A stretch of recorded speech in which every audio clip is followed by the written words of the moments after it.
Muito bem, pessoal, estamos de volta. Eu desejo que a paz do nosso Senhor Jesus Cristo possa preencher todo o seu coração e toda a sua alma. Eu quero trazer hoje uma palavra sobre dízimos e ofertas, baseado em uma série de ideias erradas que as pessoas alimentam, como por exemplo que o dízimo é para você ficar rico. Ou talvez que o dízimo não precisa ser observado porque foi só na época da lei que foi imposto, obrigado. E tudo isso são equívocos cometidos. Na verdade, o dízimo ele surge no capítulo 14 de Gênesis, quando Abraão leva seus dízimos a Melquisedeque. Então, se a lei só surgiu mais de 400 anos depois de Abraão, significa que o dízimo não está ligado à lei.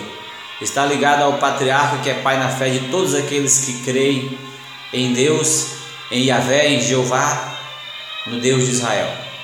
E esse homem, Abraão, ele deu o seu dízimo porque ele amava a Deus, porque ele queria honrar a Deus da forma que Deus merece ser honrado.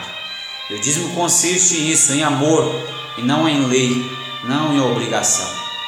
Jacó entendeu que se Deus estivesse ao lado dele, ele teria uma probabilidade maior de vencer.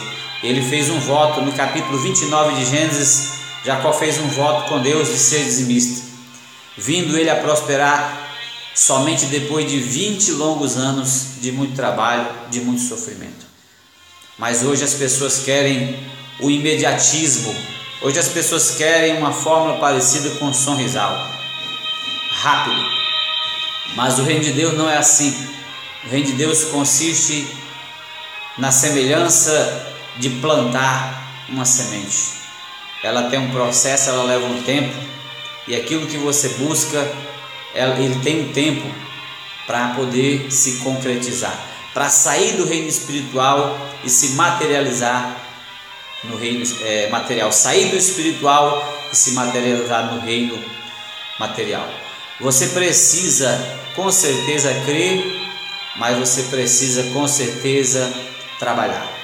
O reino do céu é tomado pela força, e os homens que conseguiram entrar no reino de Deus é porque foram fortes, porque empreenderam força, foram violentos para entrar no reino de Deus.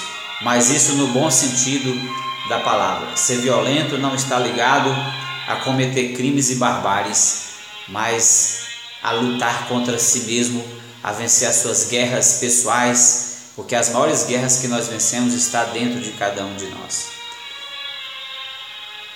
E os dízimos foram sim reafirmados na lei através de Moisés, e a parte mais forte, mais conhecida, que está em Malaquias 3, do 7 ao 10, que fala: roubaria o homem a Deus? Todavia vós me roubais e dizeis: em que te roubamos, Senhor? Nos dízimos e nas ofertas. Com maldição sois amaldiçoados, porque a mim me roubais, diz o Senhor dos Exércitos. Versículo 10 diz: trazei todos os dízimos à casa do tesouro, para que haja mantimento na minha casa. E depois farei prova de mim, diz o Senhor dos Exércitos, se eu não abrir a janela do céu e não derramar sobre vós uma bênção tal, que dela vos advém a maior abastança, e por causa de vós repreenderei o devorador, para que não consuma o fruto da vossa terra, e a vide do vosso campo não será estéril, diz o Senhor dos Exércitos. Então, meu amado irmão, você que me assiste agora, Deus nunca prometeu te fazer rico se você dizimar. Eu já conheci muitas pessoas que foram dizimistas a vida inteira e morreram pobres. Dízimo é um ato de amor, é um ato de honra a Deus, e saber que Ele suprirá todas as tuas necessidades, como diz no Salmo 23, o Senhor é o meu pastor e Ele é o bastante para mim. Ele é o bastante para mim, mesmo que alguma coisa me falte, mesmo que eu ande pelo vale da sombra da morte, Ele vai estar comigo, Ele vai segurar na minha mão. É como diz aquele velho ditado: o muito sem Deus não é nada, o pouco com Deus é muito. E é esta a mensagem da Bíblia. Se existe outra sendo pregada, ela é falsa. E o que é falso parece muito com o que é verdadeiro.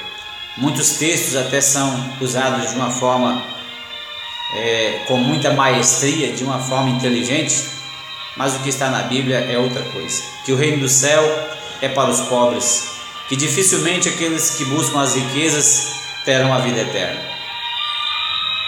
E a pessoa avarenta, ela acredita que não precisa ou que não é certo dar o dízimo e a oferta. Para que eu vou dar isso para os pastores? Você tem que entender que se você não quer dar, você não é obrigado. Mas você tem que entender também que está muito bem claro na palavra de Deus o que nós devemos fazer. Se fazemos com amor, Deus vai nos abençoar. Porque Paulo diz: Deus ama ao que dá com alegria. Jesus disse: dai e ser-vos-á dado, boa medida, recalcada, sacudida e transbordante. Deus vai suprir todas as nossas necessidades, como Ele nos prometeu. Quem crê nisso? Eu creio, eu sei que você crê também, e Deus vai te honrar. Mas em Mateus 23, Jesus, Ele reafirma a importância de ser dizimista quando Ele fala: ai de vós, escribas e fariseus, que dizimais o cominho, dentre outras coisas, mas vocês não estão lembrando do juízo de Deus, não estão sendo misericordiosos com o próximo, e vocês não exercitam a fé. Então a igreja precisa voltar às suas origens, para que ela possa desfrutar da vida eterna e não ficar presa a esse mundo por causa das suas riquezas. Outras referências nós podemos ver em Marcos capítulo 12, versículo 17, quando Jesus diz: dai a César o que é de César e a Deus o que é de Deus. Deus é digno de receber também a nossa tributação, o nosso imposto, a nossa honra, a nossa reverência.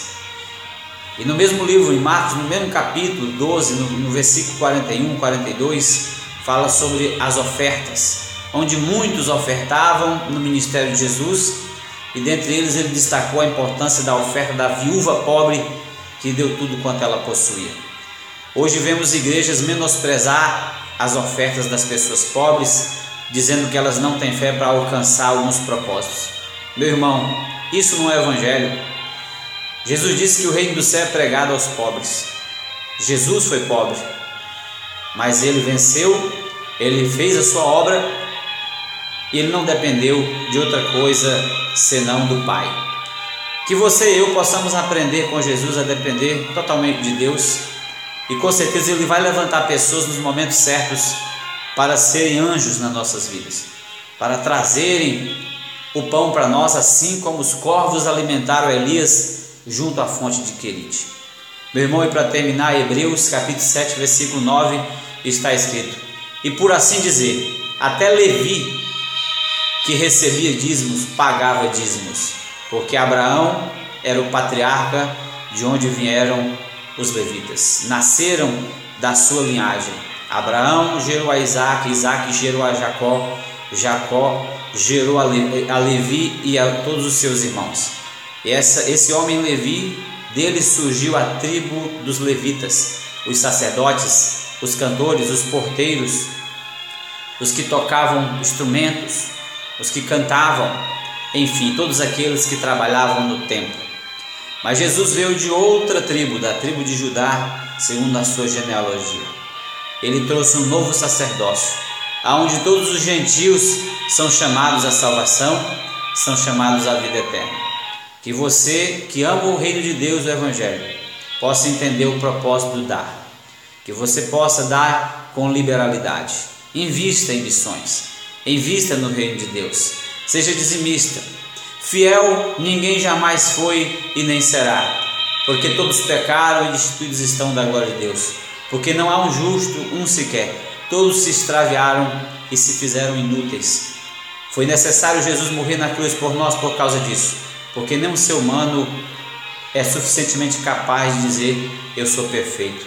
Mas Ele é perfeito, e Ele trocou a sua perfeição pela nossa imperfeição, deixou a sua glória para morrer em nosso lugar, e a maior oferta foi feita quando Deus entregou o seu próprio Filho para morrer por nós. Então, se você ama a obra de Deus, demonstre o seu amor através das suas ofertas, através dos seus dízimos. Não faça isso como uma barganha, como uma troca, mas faça isso porque Deus mostra o seu amor para conosco, em que Cristo Jesus morreu por nós, sendo nós ainda pecadores. E se essa mensagem transformou a minha vida, ela precisa chegar em outras pessoas, ela precisa chegar em outros lugares, nos mais longínquos da terra. E no que depender de mim, nós vamos investir, nós vamos ofertar, nós vamos dizimar, para que muitas almas sejam alcançadas e que o reino do céu seja expandido sobre a face da terra. Que Deus abençoe a você, no nome de Jesus, e te mantenha firme como o monte de Sião, que não se abala, mas permanece para sempre. Até a próxima, se assim o Senhor nos permitir.